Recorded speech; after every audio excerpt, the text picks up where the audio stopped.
আমার প্রাণের স্বামী জেনে রাখুন, আমার এই সন্তান শুধু সন্তান নয়, তাকে যখন আমি পেটে ধারণ করেছি, পেটে ধারণের ইচ্ছা করেছি, আমাকে কোনো পরপুরুষ দেখে নাই। আমার এই সন্তান যখন পেটে ছিল, আমি উজু ছাড়া কোনো সময় খানা খাই নাই। আমার এই সন্তান যখন স্থানে মুখ লাগাবে, তখন আমি উজুকরণ ছাড়া আমার এই সন্তানকে দুধ পান করাই নাই। আমার সে সোনার সন্তান কোনোদিন যুদ্ধের ময়দান থেকে পলায়ন করতে পারে না। আমার নবী ছোটকাল থেকে শিক্ষা দিয়ে গেছে, আমাদের বাচ্চাদেরকে আমাদের আদর্শে বড় করতে হবে। আমাদের বাচ্চাদেরকে আমাদের আদর্শে বড় করতে হবে। মুআজ্জাজ হাজিরিন, আজকে কি আছে? আজকে ঈদের দিন আসলে বাচ্চার মা বলে ঈদের দিন একটু আনন্দ করবেই। তার ছেলে, আপনার ছেলেকে বিবাহ করাতে যাইবে, বাচ্চার মা বলে বিবাহের দিন একটাই তো বিবাহ, আমার ছেলে এই বড় ছেলেকে আর বিবাহ করবে? একটাই তো বিবাহ, ছোটরা তো একটু আনন্দ করবেই। মুআজ্জাজ হাজিরিন, এটা আল্লাহর নবীর আদর্শ নয়। আল্লাহর নবী যখন নবুয়ত প্রকাশ পায় নাই, যখন থেকে দুনিয়া এসছে, তখন থেকে আদর্শ নিয়ে বড় হয়েছে, আপনার অধিকার নিয়ে বড় হয়েছে, চরিত্র নিয়ে বড় হয়েছে, আত্মমর্যাদা নিয়ে বড় হয়েছে। মুআজ্জাজ হাজিরিন, মা বোনদেরকে পায়ে হাত থেকে বলবো, আপনারা ঘরে খানা গেলে বোঝা যায়, আমার খানা যখন আপনার ঘরে যায় তখন বোঝা যায় একটা মা কিভাবে হুজুরকে সম্মান করতে পারে, এত সম্মান করে। কিন্তু আমাদের জ্ঞানহীনতার কারণে, নির্বোধতার কারণে আমরা আমাদের সন্তানদের মায়ায় আমরা সকলে এগুলো ভুলে যাই। না মা, না বোন, জেনে রাখেন, আপনার সন্তানকে যদি আপনি নবী মুহাম্মদের মতো আত্মমর্যাদা দিয়ে বড় করতে পারেন, তাহলেই আপনার সন্তান শ্রেষ্ঠ যুগ জাতির, শুধু বাংলাদেশ সরকার হতে পারবে এমন নয়, যুগ জাতির শ্রেষ্ঠ নেতা হিসাবে আপনার ছেলেকে আপনি গঠন করতে পারবেন।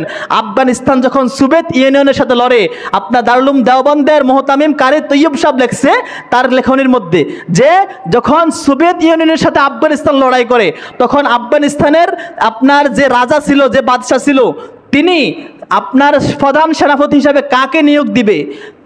যাকে দিবে সেই তো আপনার মির্জাফরের মতো দেশ দিয়ে দিবে, দেশ বিক্রি করে ফেলবে। মুআজ্জাজ হাজিরিন, ওই সময় তিনার 18 বছরের ছেলেকে প্রধান সেনাপতি হিসাবে নিয়োগ দিছে।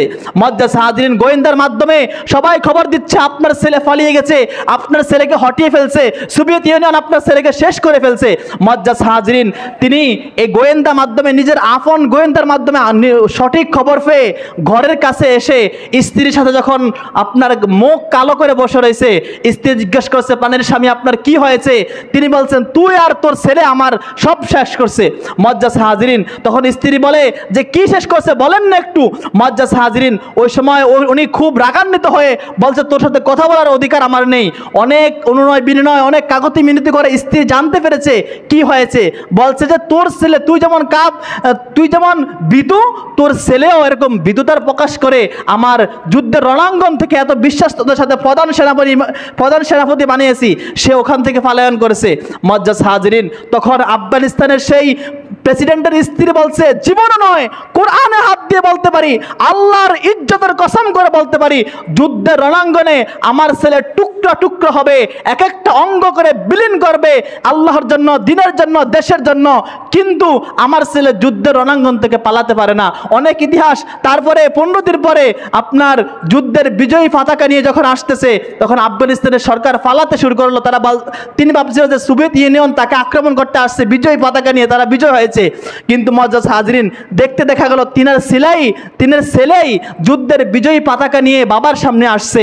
মুআজ্জাজ হাজিরিন, এই ছেলেকে দেখে অনেক কাহিনী, আমি একবার শর্টকাট বলে দিলাম, যে এই কাহিনী দেখে তিনি ছেলেকে আলিঙ্গন করবে দূরের কথা, বাহিনীদেরকে আপনার রিসিভ করবে, স্বাগতম জানাবে দূরের কথা, সকলকে স্থগিত রেখে সাথে সাথে স্ত্রীর কাছে চলে আসলো।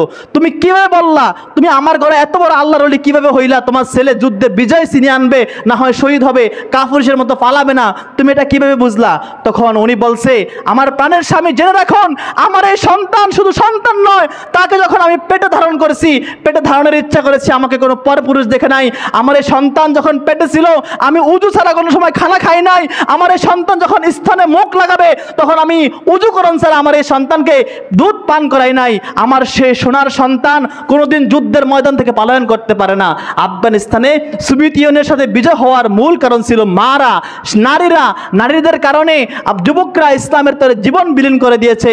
আমি আপনাকে বলবো, মা, আপনার সন্তানকে নবী মুহাম্মদ যখন শিশু অবস্থায় ইসলামের জন্য নিজের আত্মমর্যাদা নিয়ে বড় হয়েছে, আপনার সন্তানকে শিশু অবস্থায় যদি আপনি চরিত্র শিক্ষা দিতে পারেন, তাহলে আপনার একটা সোনালী সমাজ, আপনার সন্তান এই পৃথিবী বিজয় করতে পারবে। এই আশাবাদ ব্যক্ত করে এখানে শেষ করছে। আল্লাহ তাআলা আমাদেরকে নবীর চরিত্রে শিশুকাল থেকে চরিত্রবান হওয়ার তৌফিক দান করুক। সকলে কবুল জমা আদায় করে নিই।